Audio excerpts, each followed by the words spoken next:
sobre uma mãe que é muito conhecida. Tenho certeza que todos vocês já ouviram falar dela. E diz assim, a partir do versículo 26. No 6º mês, Deus enviou o anjo Gabriel a Nazaré, cidade da Galileia, a uma virgem prometida em casamento a certo homem chamado José, descendente de Davi. O nome da virgem era Maria. O anjo, aproximando-se dela, disse: Alegre-se, agraciada, o Senhor está com você. Maria ficou perturbada com essas palavras, pensando no que poderia significar essa saudação. Mas o anjo lhe disse: Não tenha medo, Maria, você foi agraciada por Deus. Você ficará grávida e dará à luz um filho, e lhe porá o nome de Jesus. Ele será grande e será chamado Filho do Altíssimo. O Senhor Deus lhe dará o trono de seu pai Davi. Só um parênteses. Seria muito melhor se Deus dissesse para nós qual devia ser o nome dos nossos filhos, né? Para mim foi muito difícil escolher o nome, mas aqui o anjo já disse que ia ficar grávida e já deu o nome. E ele reinará para sempre sobre o povo de Jacó. Seu reino jamais terá fim. 34. Perguntou Maria ao anjo: Como acontecerá isso, se sou virgem? O anjo respondeu: O Espírito Santo virá sobre você, e o poder do Altíssimo a cobrirá com a sua sombra. Assim, aquele que há de nascer será chamado Santo, Filho de Deus. Também Isabel, sua parenta, terá um filho na velhice. Aquela que diziam ser estéril já está em seu 6º mês de gestação. Pois nada é impossível para Deus. E respondeu Maria: Sou serva do Senhor, que aconteça comigo conforme a tua palavra. Então o anjo a deixou. Essa história é uma história muito bonita. Fala sobre a história da mãe de Jesus. Como que o anjo anunciou a ela que Jesus chegaria através do ventre dela. E antes de eu falar sobre aquilo que eu desejo falar nessa noite, que é sobre o propósito de Maria, eu gostaria de dizer para vocês o que Maria não é. Infelizmente, a Igreja Católica deturpou um pouquinho aquilo que é para ser o propósito de Maria. E o que eu quero dizer para você, Maria não é mãe de Deus. Deus não tem mãe. Deus é um ser acima da nossa compreensão. Maria é mãe de Jesus. E foi necessário que Maria desse à luz a Jesus para que se cumprisse aquilo que o profeta, lá no comecinho da Bíblia, lá no livro de Isaías, disse que iria acontecer. Que ele viria através de um ventre de uma virgem. Maria, ela não é Santa Maria. Maria, ela é apenas aquela mulher que gerou a Jesus. Maria não pode rogar por nenhum de nós. Inclusive, a Bíblia diz que o único caminho que leva a Deus é Jesus. É o filho que foi gerado dela que leva a Deus. Você não precisa de Maria para rogar por você. Você pode se achegar diretamente através do Filho Jesus. Inclusive, se a gente lê lá em Lucas 1,46, só rapidinho quero ler para vocês, 1,46, diz assim: Então disse Maria: Minha alma engrandece ao Senhor, e o meu espírito se alegra em Deus, o meu Salvador. Maria, ela era mulher como eu. Ela era pecadora como nós. E ela precisava de um Salvador. Mesmo que ela teve a graça, que ela foi agraciada em carregar Jesus no ventre dela, ela era pecadora como nós e precisava ser salva assim como nós. Mas sabe o que foi que tornou Maria uma mulher tão especial? O que tornou ela tão especial não é sobre ela, é sobre aquilo que ela carregou. Maria carregou Jesus, o Filho de Deus, no ventre dela. E foi isso que tornou ela especial. Nada mais nada menos do que isso. É claro que ela merece ser honrada. Afinal de contas, entre tantas mulheres da época, ela foi escolhida por Deus, porque ela tinha algo que chamou a atenção de Deus. Ela tinha algo que diferenciava ela das demais mulheres que tinham naquela época. E é mais ou menos sobre isso que eu quero conversar com vocês nessa noite. Mas antes disso, eu quero te convidar a abrir a tua Bíblia em um texto. Em 1 Coríntios 3,16. Lembra que o que torna Maria especial era o que ela carregou, era quem ela carregava, é o que estava nela. E não era quem ela era, e sim quem estava nela.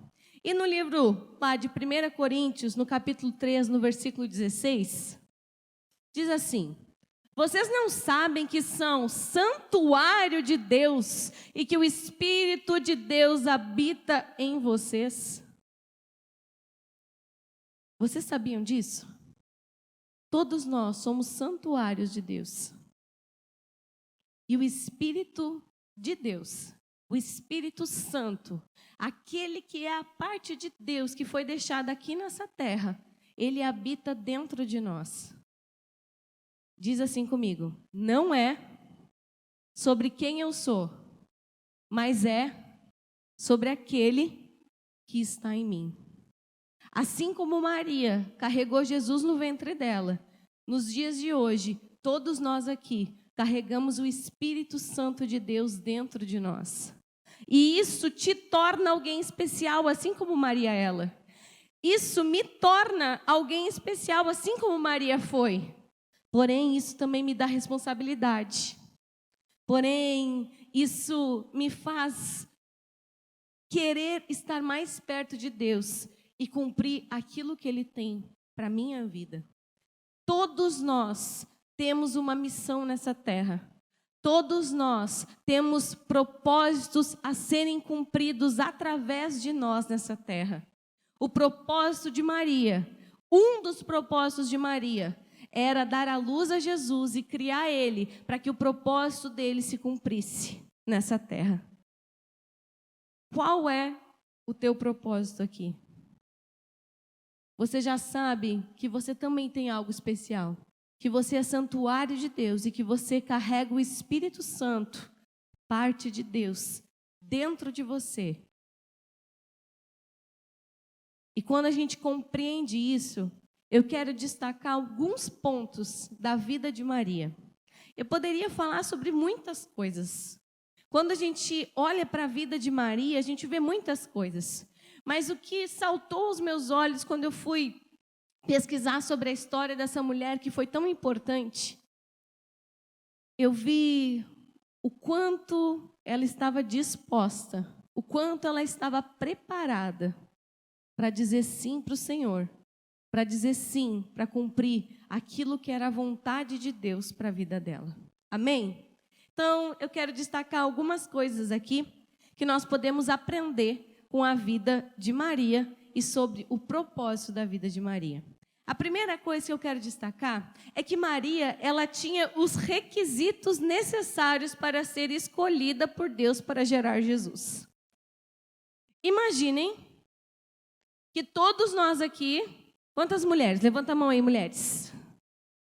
Todas essas mulheres aí podem gerar, né? Foram feitas por Deus para gerar. Mas no meio de muitas mulheres, Deus escolheu Maria. Mas por que Deus escolheu Maria? E aí, lá, Lucas 1:28, diz assim: o anjo, aproximando-se dela, disse: alegre-se, agraciada, o Senhor está com você. Algumas traduções dizem: bendita és tu entre as mulheres. Alguém tem essa tradução aí da Bíblia?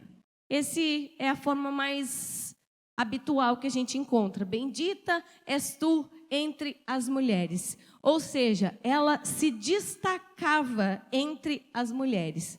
A primeira coisa é que Maria se destacava dentre as outras. A segunda é lá em Lucas 1:38. Eu vou passar um pouquinho os textos, vocês vão aprender bastante sobre Lucas 1. E no 38 diz assim: sou serva do Senhor. A segunda coisa é que Maria, ela era serva do Senhor. E a terceira coisa está em Lucas 1:34 e diz assim: perguntou Maria ao anjo: como acontecerá isso se sou virgem? Eu já falei para vocês que precisava que fosse uma virgem para se cumprir aquilo que o profeta já tinha falado lá no princípio.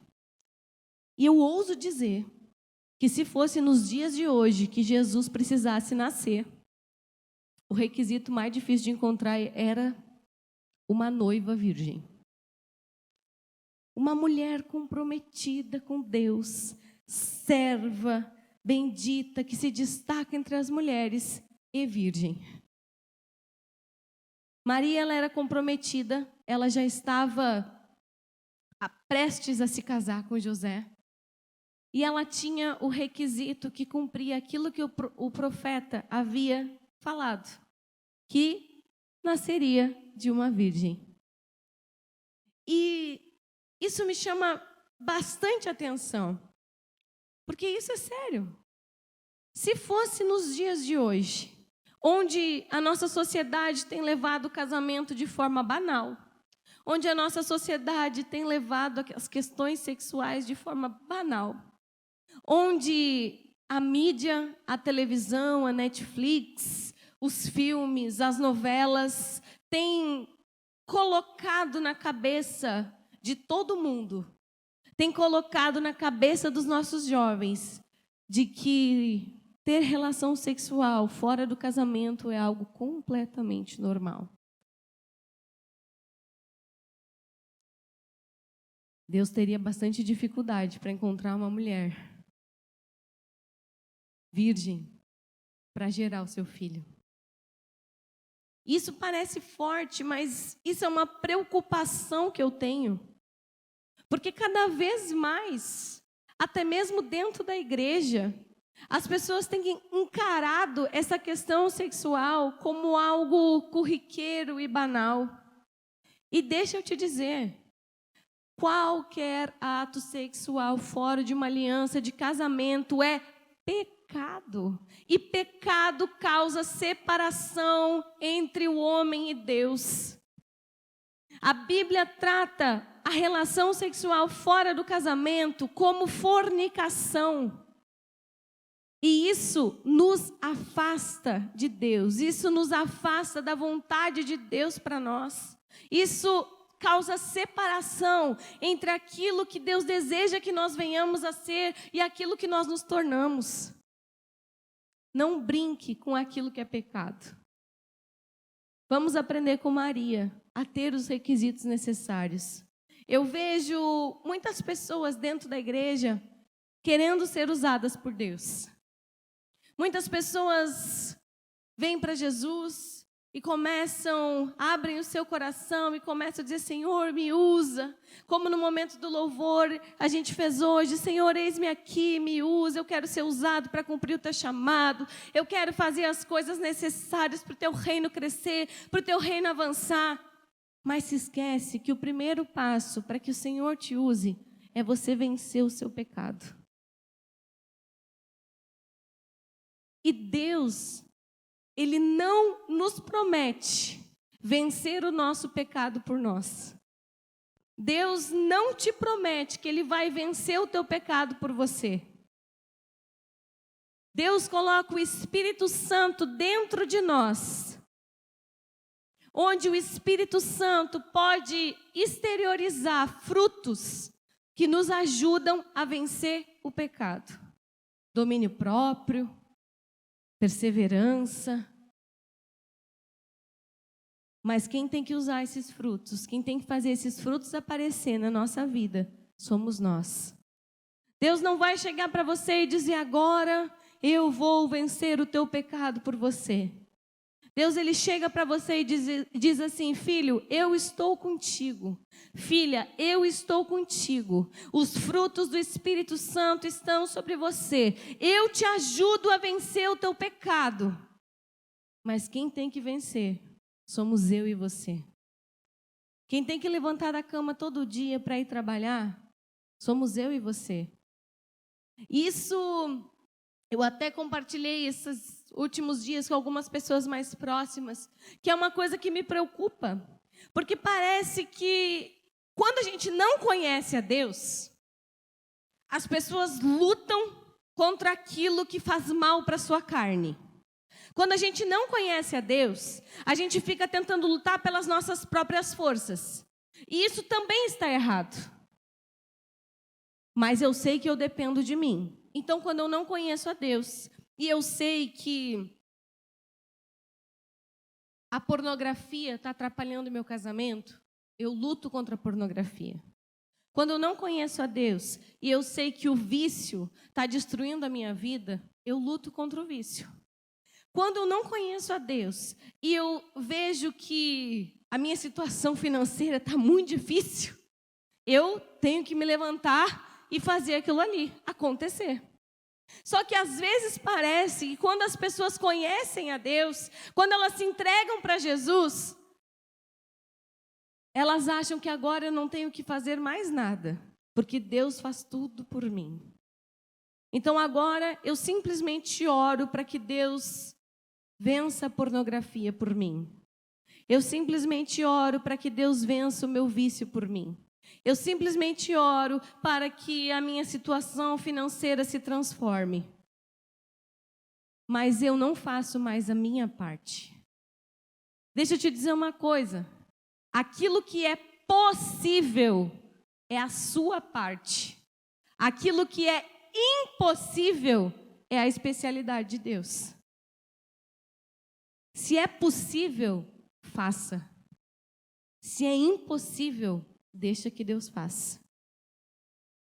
Se a tua situação financeira está difícil, o que você pode fazer para mudar? Se a tua situação financeira não está muito bem, o que você pode fazer? É claro que nós temos que orar. É claro que nós temos que depender de Deus, que nós temos que colocar todas as coisas diante de Deus. É claro. E eu não estou falando que não. Mas eu estou querendo te mostrar que você também precisa fazer a sua parte. Você precisa fazer aquilo que é possível para que a tua situação mude. No último ano, Deus tem falado muito comigo a respeito de domínio próprio, de dominar a minha própria carne. E às vezes é num pequeno detalhezinho que eu mostro para a minha carne quem é que manda. A Bíblia diz que a carne, ela milita contra o espírito. Então a nossa carne, ela está sempre querendo vencer o nosso espírito. Ela está sempre querendo nos levar para distante de Deus. E nós temos que mostrar para a nossa carne quem é que manda. E eu posso falar de jejum. Jejum mortifica a nossa carne. Crente que não jejua, não vem me falar que tem domínio próprio, porque não tem. Porque é o princípio de domínio próprio. A coisa mais básica de falar de domínio próprio é tu conseguir jejuar e te consagrar a Deus. Mas eu também gostaria de te desafiar a fazer algumas outras coisas, que são coisas que demonstram domínio próprio também. Eu já compartilhei aqui, mas eu gostaria de frisar mais um pouquinho sobre pequenas coisas que mostram que você domina a sua carne. Como, por exemplo, parar de comer algo que você gosta. Parar de tomar algo que você gosta. Aquilo que você não domina, te domina. Se você não consegue dominar as pequenas coisas que a tua carne deseja, talvez você não consiga fazer com que o teu espírito esteja realmente conectado com Deus. E eu estou falando de coisas que doem. Jejum não é sobre passar fome. Jejum é sobre sacrifício da carne. O que é difícil para ti? Eu acho muito engraçado quando a gente propõe algo de jejum aqui na igreja, um jejum coletivo, e eu sempre escuto alguém dizer: isso daí para mim é fácil. Isso aí para mim é fácil. Tirar o café é fácil, eu nem tomo café. Então não é jejum. Porque jejum é sobre morte da carne. Tem que ser aquilo que realmente é um sacrifício. Eu entendi e Deus falou muito comigo em relação a essa questão do domínio próprio, e foi uma coisa que Deus me pediu para fazer, não estou dizendo para ninguém fazer, apesar de que tem algumas coisas que algumas pessoas que estão fazendo também, de parar de tomar Coca-Cola, parar de tomar refrigerante. E talvez alguns vão dizer: isso daí para mim é fácil, porque eu não tomo refrigerante. Aí não é um sacrifício. O que é sacrifício para você? E nós tivemos essa semana em um evento para pastores em São Paulo. E uma das coisas que me chamou muito a atenção, que o pastor Theo Hayashi estava falando lá, foi sobre o tempo perdido com Netflix e redes sociais. Mas principalmente com Netflix. Eu escuto sempre, inclusive de mim mesma, várias vezes, dizer que eu não tenho tempo para ler a Bíblia, que eu não tenho tempo para arrumar o meu guarda-roupa, que eu não tenho tempo para fazer isso, que eu não tenho tempo para fazer aquilo. Mas aí, se eu for parar para pensar, se eu for te perguntar agora, quantas séries você assistiu nos últimos 6 meses? Quantas novelas você assistiu nos últimos 6 meses? Quantas horas você perdeu nas redes sociais nos últimos 6 meses? Isso é tempo precioso. E talvez o que vai mostrar o teu domínio próprio, que você domina a sua carne, é você parar de assistir Netflix. E dizer: Deus, eu mando na minha carne. Vou mostrar para ti, carne, quem é que manda. No começo não vai ser fácil. No começo você vai pegar o controle da televisão mesmo inconscientemente. Mas aquilo que não te edifica, nós estamos perdendo tempo. Netflix não vai te causar maturidade. Netflix não vai acelerar o teu processo com Deus. Netflix não vai aumentar a tua comunhão com Deus. Não vai te aproximar de Deus. Mas se você trocar o tempo da Netflix pela leitura da palavra, pela leitura de um bom livro, isso com certeza vai acelerar o teu potencial de crescimento. E lá nesse seminário, o pastor Theo Hayashi, ele falou sobre a importância e a necessidade dos jovens, e não só dos jovens, de todo mundo, porque parece que tem se perdido, lerem a palavra de Deus. Nós estamos, infelizmente, em uma geração que escuta os coaches, que ouve muita pregação, que lê muito livro, mas que não conhece a Bíblia. E eu queria te desafiar a que você usasse essa palavra sobre Maria para desafiar o teu domínio próprio em relação à tua carne. Não vou te dizer o que você tem que fazer, mas eu quero te motivar que você cause pequenas coisas que te levem para mais perto de Deus, que mortifiquem a tua carne para que o teu espírito se aproxime de Deus. Porque o próximo ponto que a gente vê na vida de Maria, e que é algo muito inusitado, está em Lucas 1:29. E diz assim: Maria ficou perturbada com essas palavras, pensando no que poderia significar esta saudação. Quando o anjo falou com Maria, ela não ficou assustada com o anjo. ela ficou assustada com aquilo que ele falou para ela. Eu tenho certeza absoluta que se você tivesse parado em algum lugar e daqui um pouco aparecesse do seu lado um anjo, você ia ficar apavorado, né? No mínimo a gente... Um anjo, ai, um anjo, olha aqui o anjo. Quem já teve experiências do sobrenatural, a gente sempre se espanta, não é mesmo? Vocês não se espantariam se vocês vissem um anjo do lado de vocês? Se espantariam. Mas Maria, ela não se espantou. Ela se espantou com aquilo que o anjo falou. Sabe por quê? Porque ela estava acostumada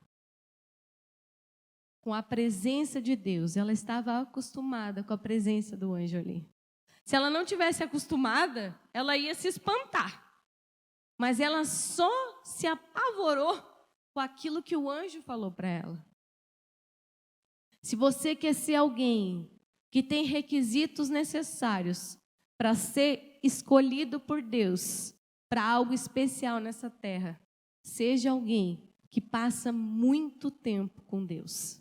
Seja alguém que está acostumado com as coisas sobrenaturais. Seja alguém que não vai se espantar quando a presença de Deus vir sobre a sua vida ou quando o anjo falar com você.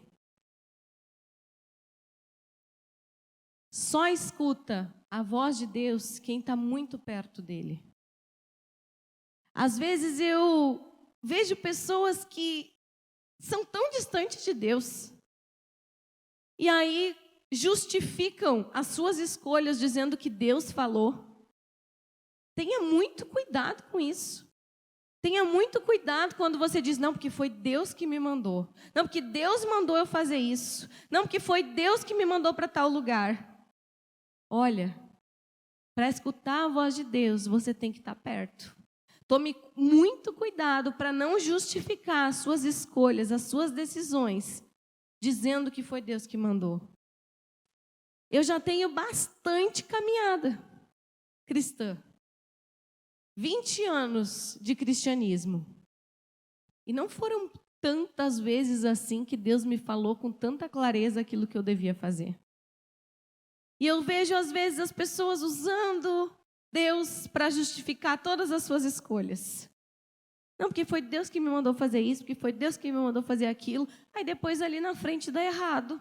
Eu sempre questiono. A Bíblia diz que Deus não é Deus de confusão. Como assim Deus manda e depois Deus não mandou mais? Como assim Deus mandou e depois deu errado? Tenha muita certeza, tenha muita clareza de Deus, faça muita prova com Deus para dizer que foi Ele que mandou. Seja homem para assumir as tuas decisões e as consequências das tuas decisões. Não justifique as coisas dizendo que foi Deus que mandou. Tenha muito cuidado em relação a isso.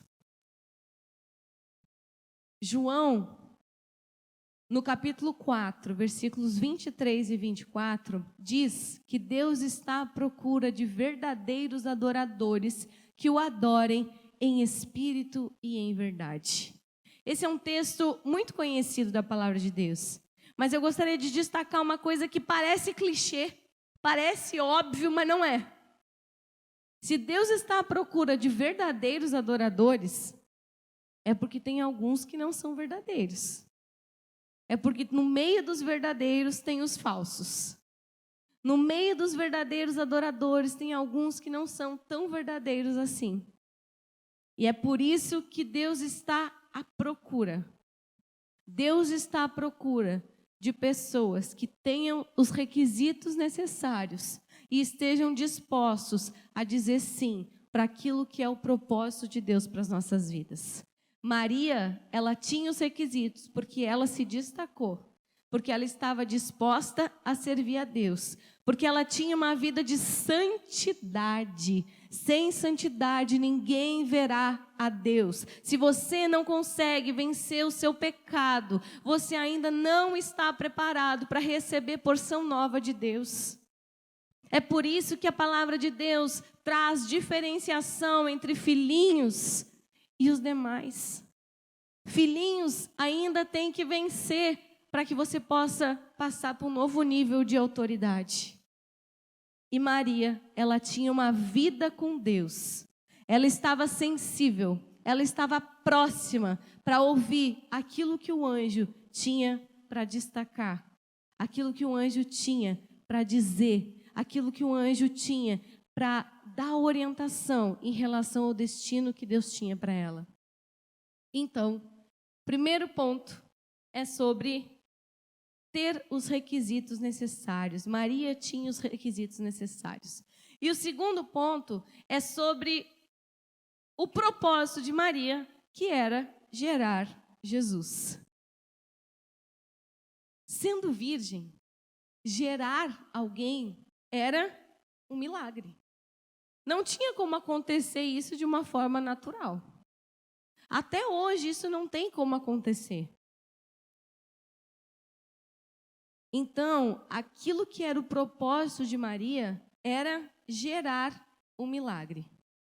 Porém, não é fácil gerar um milagre. E talvez você está vivendo algo, você está passando por um propósito na tua vida que não está sendo fácil. Porque lá na frente, Deus quer gerar um milagre através da tua vida. Tudo que a gente passa na nossa história é para mostrar o quanto Jesus é poderoso para fazer. Se você está passando por uma dificuldade, se você está passando por um processo, talvez no meio da tua dor, um milagre será gerado. Pensem agora, imaginem a situação que Maria se encontrava. Ela era uma mulher, num tempo onde as mulheres elas eram prometidas já para os seus maridos. Então, ser solteira já era uma coisa feia. Ela estava noiva, prestes a se casar. E, de repente, um anjo aparece para ela e diz: tu vai ficar grávida. E naquele momento ali, o anjo não falou para mais ninguém aquilo ali, só ela sabia. Ela poderia ter pensado muitas coisas. Ela podia ter dito: não, escolhe outro. Imagina só a vergonha que eu vou passar. O que vão pensar de mim? O que vão falar de mim? Ela ia ser grávida, solteira, grávida antes do casamento. Ela poderia ter dito: Senhor, antes de qualquer coisa, vai lá, anjo, e fala com José. Porque o que ele vai pensar de mim? O que José vai dizer? Quando eu sair na rua, grávida, o que as pessoas vão falar de mim? Não foi fácil para ela. Não é fácil gerar um milagre. Depois disso, ela ainda sofreu perseguição, ela sofreu as dores de parto. Ela passou tudo aquilo que uma mulher grávida passa durante uma gestação. E não é fácil, né, mulheres? Tem muita coisa que não nos contam. Só nos contam quando a gente engravida, né? Se você ainda não engravidou, é uma bênção de Deus. É sempre isso que me falavam, também vou falar para todo mundo. É bênção, é bênção. Filho é bênção. Apesar de tudo, filho é bênção. E Maria, ela era humana assim como todas nós. E ela passou por tudo isso. Só que ela tinha uma questão a mais. Ela tinha uma responsabilidade muito maior do que todas nós. Porque quando o anjo falou que ela ia engravidar, o anjo já falou que ela ia engravidar de Jesus e que ele ia mudar a história. E ela carregava ali aquele ser que ia mudar toda a história da humanidade. Ela tinha uma responsabilidade muito grande. E para a gente gerar um milagre, para a gente cumprir o propósito de Deus na nossa vida, não é de um dia para o outro. Às vezes leva bastante tempo e é necessário que venhamos a passar pelo processo. Maria, ela deu à luz, ela teve bastante dificuldade e só depois de 30 anos é que Jesus iniciou realmente o seu ministério. 30 anos foi o processo que Maria teve que passar para ver realmente aquilo que era o destino de Jesus na terra. Enquanto isso, ela obedeceu. Ela fez aquilo que tinha que ser feito. Ela criou Jesus. Ela criou Jesus de acordo com tudo aquilo que foi ensinado e instruído a ela. Ela criou Jesus para cumprir o propósito dele nessa terra. Mas ela não olhou para as dificuldades. E ela viveu completamente aquele processo que durou bastante tempo. E pensem que logo quando Jesus começou a viver o ministério dele na terra, Maria, mãe, que criou seu filho com tanto amor, sabia que ele ia morrer por todos nós. Foi fácil? Foi fácil viver aquilo que Maria tinha que viver? Foi fácil cumprir o propósito que Deus tinha para a vida de Maria? Não foi. Ela teve que abnegar de muitas coisas, ela teve que abnegar dela mesma. E se você lê as Escrituras, se você lê a palavra de Deus, se você lê a Bíblia, você não vai encontrar muito sobre a vida de Maria. Tem poucos relatos sobre a vida dela. Porque o maior propósito dela foi gerar e criar Jesus, para que ele cumprisse o propósito dele na terra. E às vezes a gente quer cumprir o propósito de Deus na terra esperando algo em troca, ou esperando benefícios, esperando manjares, esperando tratamento especial. Maria não teve tratamento especial nenhum. Inclusive, ela deu à luz a Jesus numa manjedoura. Cumprir o propósito não é sobre glamour. Cumprir o propósito não é sobre benefícios, não é sobre ser o queridinho de Jesus. Cumprir o propósito é sobre saber que nós estamos no centro da vontade de Deus para nós. E hoje pela manhã, eu já sabia que eu ia ministrar a palavra hoje, e eu me acordei um pouco mais cedo, enquanto o Levi dormia. Eu peguei o celular, e quando eu peguei o celular, peguei todas as coisas, né? Botei a Bíblia do lado, botei tudo ali, e peguei meu celular. Quando eu peguei o meu celular, abri o Instagram, a pastora Thalita Pereira, ela estava numa live, falando sobre o Dia das Mães, e uma das coisas que ela estava falando é sobre algumas mães que mudaram a história. E aquilo me chamou muita atenção. Não pelo que exatamente ela estava falando, mas por aquilo que Deus falou comigo. Porque às vezes a gente espera que o nosso propósito seja algo muito grandioso. Que o nosso propósito seja mudar o mundo, seja fazer uma coisa muito relevante na sociedade. A gente tem sempre mania de grandeza. E hoje em dia, com a questão das redes sociais, com as questões das mídias, parece que isso aflorou em todo mundo. Todo mundo quer fazer um videozinho no TikTok, viralizar e ficar rico em 10 segundos. Ninguém quer mais trabalhar, sabe? Fazer as coisas simples, ganhar o seu dinheiro honesto e suado. Todo mundo quer ficar famoso de um dia para o outro. E parece que essa mania de grandeza está cada vez mais arraigado na nossa sociedade. Mas nem todo mundo tem como propósito ser alguém que vai viralizar no TikTok, vai mudar a história. Nem todo mundo vai ser o Einstein na nossa geração. E hoje pela manhã a pastora Thalita estava falando sobre uma mulher chamada Susana Wesley. E essa mulher chamada Susana Wesley, inclusive tem um livro dela, se você quiser procurar depois na internet. Ela foi uma mulher que teve 19 filhos. Pensa só, um só já está dando muito trabalho. Imagina só 19. Tem alguém que tem aí mais de 5 filhos?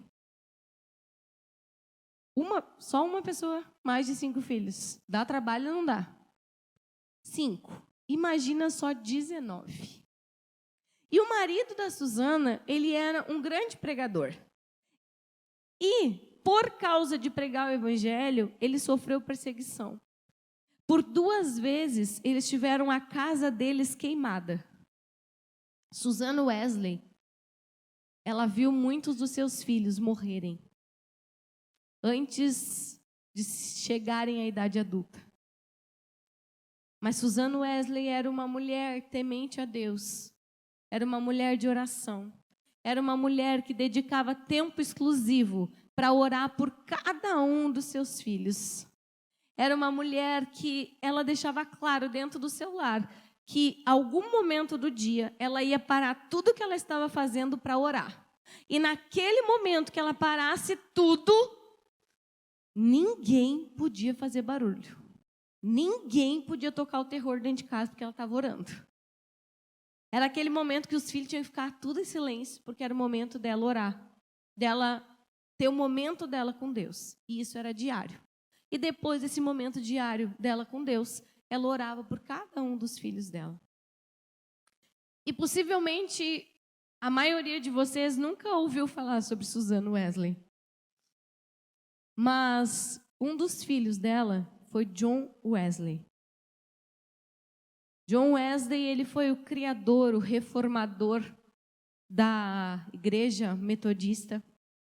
E na época que ele viveu, ele levou muitas pessoas até Jesus. Ele levou milhares de pessoas a conhecer a Cristo.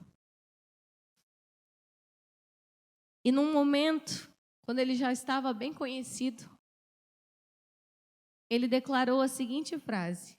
Ele disse: eu passei por seminários, eu aprendi com grandes homens de Deus, eu aprendi questões teológicas, mas quem mais me ensinou e quem me fez ser hoje quem eu sou foi a minha mãe, Susana Wesley.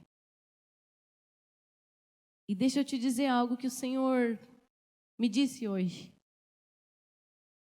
Nem todos serão Einstein. Nem todos serão John Wesley. Mas muitos serão Susanas. Muitas precisam ser. A mãe do John Wesley precisa ser a mãe do Einstein. Precisa ser a mãe do Diego, a mãe da Camila. Que parece que é algo simples ser mãe. Mas hoje eu entendo cada vez melhor o quão lindo é o propósito de ser mãe. O quão lindo, o quanto especial e o quanto envolve responsabilidade o propósito de ser mãe. E isso não é só para as mulheres. Pais, vocês também têm um papel fundamental na vida das crianças. O seu filho pode ser o próximo John Wesley. O seu filho pode ser o próximo Einstein.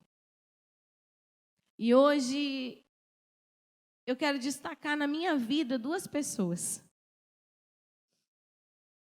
Há muito tempo atrás, quando eu ainda não tinha completado 12 anos de idade, se eu olho hoje para trás, se eu olho para as pessoas que eram os meus amigos na época, eu penso assim: Senhor, muito obrigado por ter me resgatado a tempo. Sempre fui uma menina precoce, sempre fui muito à frente da minha idade. Então, com 12 anos, eu já achava que eu tinha 18. E fazia coisas de quem tinha 18. E quando eu tinha de 11 para 12 anos, num momento de dificuldade, e você está pensando assim: o que uma criança de 11 anos tem de dificuldade? Eu sempre fui muito popular na escola, tinha muitos amigos. E no momento eu percebi que tudo aquilo que eu vivia era só ilusão, era só fachada. Porque no momento do pega para capar, não tinha ninguém. No momento que eu precisei de amigos, eu vi que eu não tinha ninguém. E pouco antes disso, não sei muito bem quanto tempo antes, mas acredito que uns 3, 4 anos antes, a minha mãe havia se convertido. E o meu relacionamento com a minha mãe era muito ruim. Vocês não imaginam o quanto era ruim, né, mãe? Mas foi através das orações da minha mãe. Foi através do joelho dela no chão. Que naquele momento, alguém chegou na minha casa e me convidou para ir a um culto de jovens. E não foi um jovem, mas foi uma pessoa mais velha, que eu quero honrar a vida dela hoje, que é a Vera Oliveira, induzida pela minha mãe, que foi lá na minha casa me falar de Jesus e me convidar para ir naquele culto. E aquilo mudou a minha vida, aquilo transformou a minha história. Nem todos serão John Wesley, mas muitos serão a pastora Hilda. Porque se não fosse ela, e eu quero honrar a vida dela hoje aqui, eu não estaria aqui hoje. Se não fosse o joelho no chão dela, se não fosse as orações dela por mim, eu e a minha casa não serviríamos ao Senhor. Se não fosse as orações dela, vocês não estariam sentados aqui na minha frente, me escutando hoje. Porque talvez eu não teria conhecido Jesus. Papais e mamães, vocês têm uma missão muito especial nessa terra. Vocês são aqueles que criarão os próximos reformadores, os próximos pregadores, os próximos presidentes, os próximos governadores, os próximos políticos. A gente reclama tanto das coisas, a gente reclama tanto da política, a gente reclama tanto dos governantes. Então, crie seus filhos para que eles sejam os próximos e que eles não se esqueçam de Deus.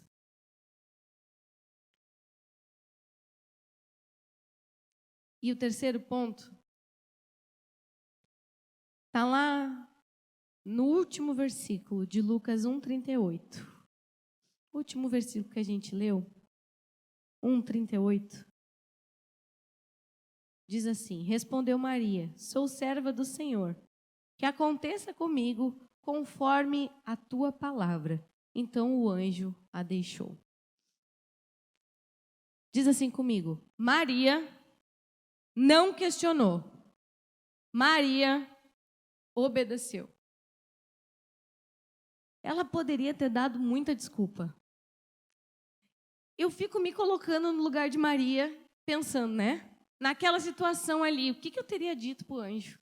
Teria tanta desculpa para dar, teria tanta coisa para dizer, mas ela nem pensou em questionar o anjo, ela nem pensou em dar nenhuma desculpa. Ela só disse: Sou tua serva, Senhor. Que aconteça conforme a tua vontade. Como eu falei já antes, temos vivido numa sociedade dos coaches, onde eu tenho um pastor amigo meu que ele diz que são os amaciadores de carne. Onde nós somos ensinados a elevar o nosso potencial. Onde nós somos ensinados a viver tudo aquilo que nós temos para viver, que nós temos que fazer aquilo que nós somos bons. Você tem que botar para fora aquilo que está dentro de você, todo o seu potencial. É isso que nós escutamos dos coaches. É isso que está sendo ensinado nas mídias. É isso que está sendo ensinado até mesmo nas escolas. Isso não está errado. Você realmente tem que colocar para fora tudo aquilo que Deus te criou para ser. E você é alguém que tem muito potencial. Mas o Evangelho é muito mais sobre abnegação do que a gente tem pregado, do que a gente tem falado. Parece que aquilo que nós estamos ouvindo tem nos tornado uma geração egoísta, que não está disposta a pagar um preço para que o reino de Deus cresça, que não está disposto a abnegar de nós mesmos para que as coisas de Deus aconteçam. Maria, ela obedeceu sem questionar nada. Ela não mediu esforços, ela não olhou para o lado. Tenho certeza que muitas mulheres diriam, não, primeiro deixa eu ver o que José vai dizer. Eu fico louca quando as mulheres usam os seus maridos como desculpa para não servir a Deus. E assim vice-versa. Quando os homens usam as suas esposas para não servir a Deus. Entenda uma coisa, o casamento potencializa as nossas qualidades, mas ele também potencializa os nossos defeitos se nós não cuidarmos. O teu ministério pode ser como casal, e é uma bênção quando é como casal. Mas o teu chamado também é individual. Deus tem um propósito para a tua vida. A salvação, ela é individual. Não use o teu cônjuge como desculpa, como bengala, para não fazer aquilo que tem que ser feito. Eu amo servir a Deus ao lado do meu esposo. Amo. Mas eu sei que o meu chamado é com ele e também sem ele. Vai ter momentos que é nós dois, vai ter momentos que é só eu. Não dê desculpas para cumprir o propósito de Deus para a tua vida. Todos nós temos desculpas para dar. Só que desculpas não movem os céus. Desculpas não te levam para o destino que Deus tem para ti. E hoje eu tenho certeza absoluta que eu poderia dar muitas desculpas para não estar aqui. E eu não vou dizer para vocês que não passou pela minha cabeça. Passou muitas desculpas. E eu tenho certeza que todos vocês não nos culpariam. Tenho certeza que vocês achariam tranquilo. Eu quero contar rapidamente um pouquinho da nossa semana. Nós começamos a semana segunda-feira, como todo mundo, né?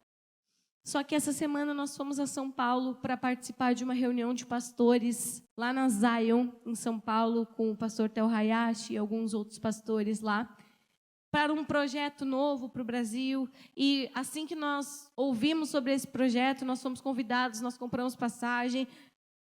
Estavam caras as passagens, mas nós entendemos que nós precisávamos estar lá e nós fomos. Eu deixei o Levi com a minha mãe, ele não foi junto. Foi a primeira vez que ele dormiu longe de nós. Ficou com a minha mãe. E essa semana, devido a essa nossa viagem, foi uma das semanas que eu mais trabalhei nos últimos tempos. Porque quando eu não trabalho 1 ou 2 dias, eu tenho que remanejar todos os meus alunos, todos os meus pacientes, para eles não perderem aula na semana. Então, os outros dias que eu trabalho muito mais para dar conta de todos os meus alunos. Só que lá em São Paulo ainda, o Diego começou a ficar doente. Lá em São Paulo ainda, quando terminou o evento lá na Zion, era 7h da noite, ele olhou para mim e disse assim, eu estou muito cansado, não sei o que eu tenho, mas achei muito cansativo, estou com muita dor no corpo, precisamos ir para o hotel. Nós fomos para o hotel, ele dormiu a noite toda. Na terça-feira, na quarta-feira, nós fomos fazer compras para a livraria da igreja, então nós carregamos peso, andamos monte para lá e para cá. A gente sempre que vai a São Paulo faz essas questões. E o Diego estava muito cansado. Nós voltamos, ele não passou muito bem no avião. E quarta, quinta, sexta, sábado e hoje, o Diego ficou praticamente de cama. Praticamente de cama. Ele não sabe o que ele tem. Sexta-feira ele foi ao médico, só fizeram um teste do Covid, deu negativo. Mas se não tem outros sintomas, eles não fazem outros testes. A gente desconfia que talvez possa ser dengue, mas eles só fazem testes se já está em fase mais acelerada, que seria uma fase hemorrágica. Então, eles não fazem teste. E ele estava de cama. Nós tínhamos casamento na sexta-feira, nós tínhamos evento no sábado e nós tínhamos culto hoje. E, além do Diego estar doente, de cama, para vocês terem ideia, ele não consegue nem comer. Hoje, umas 3 da tarde, que ele voltou a comer poucas coisas. Então, para ele estar aqui hoje no púlpito já foi um grande sacrifício.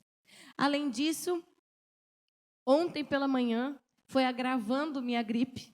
Ontem pela manhã eu me acordei que eu mal conseguia engolir a saliva.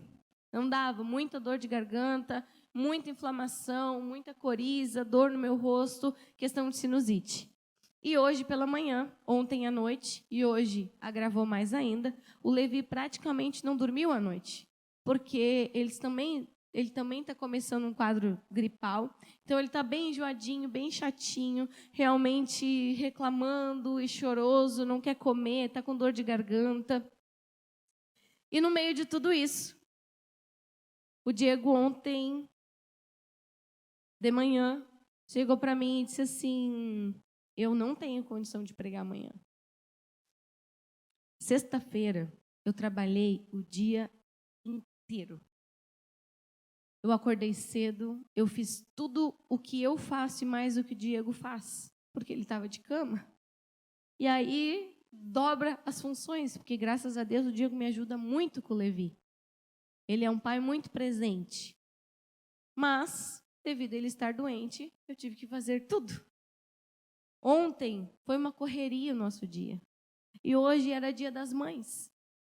E hoje, no meu Dia das Mães, meu primeiro Dia das Mães, eu não fiz a minha unha, que está toda descascada.